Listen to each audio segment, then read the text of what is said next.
Daniel Mastral, um grande satanista que antes da sua morte se converteu ao cristianismo e denunciou por diversas vezes os últimos acontecimentos, quando num quadro improvável ele disse que Donald Trump voltaria ao poder. Denunciou também sobre a epidemia que abalou a estrutura do mundo, o coronavírus. Aconteceu e pouca gente falou.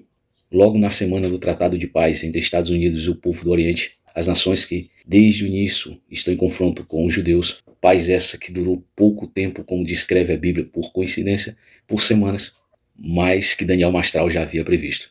Ele diz que o anticristo viria do trono da Igreja Católica, do papado. E, coincidentemente, a profecia de São Malaquias previa que o último papado não passaria de 112, logo após a morte do Papa Francisco. Estaremos então chegando ao fim de tudo e todas as coisas. Coincidentemente, Daniel Mastral usou Apocalipse capítulo 17, versículo 10 ao 11, que fala logo após o reinado do 8º rei. E para chegarmos a essa numeração, segundo Mastral, ele usa o Tratado de Latrão, ou Concílio de Latrão, de 1929, que deu poder de Estado ao Vaticano.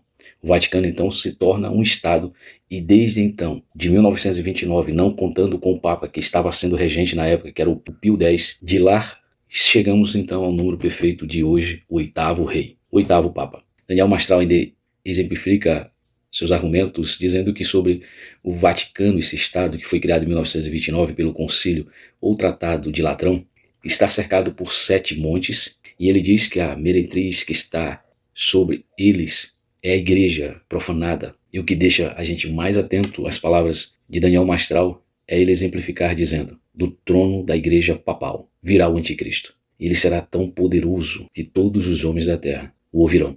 Acredita ele que esse primeiro selo já foi rompido, porque na semana do Tratado de Paz entre Estados Unidos e o povo do Oriente, ele foi presenteado por um polonês, um cavalo árabe branco. Tak odprowadzimy ojca świętego do automobilu. Grazie. Będzie, Ojciec Święty będzie mógł. Se si sposta davanti al cavallo, così facciamo.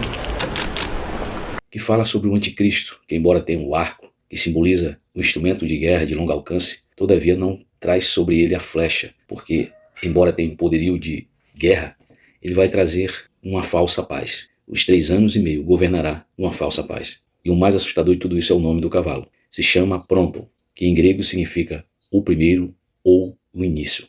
É muita coincidência ou revelação? E aí eu fico ainda a pensar, se o coronavírus foi tão ruim, imagine a próxima epidemia. E ele deu um prazo, logo após a Copa.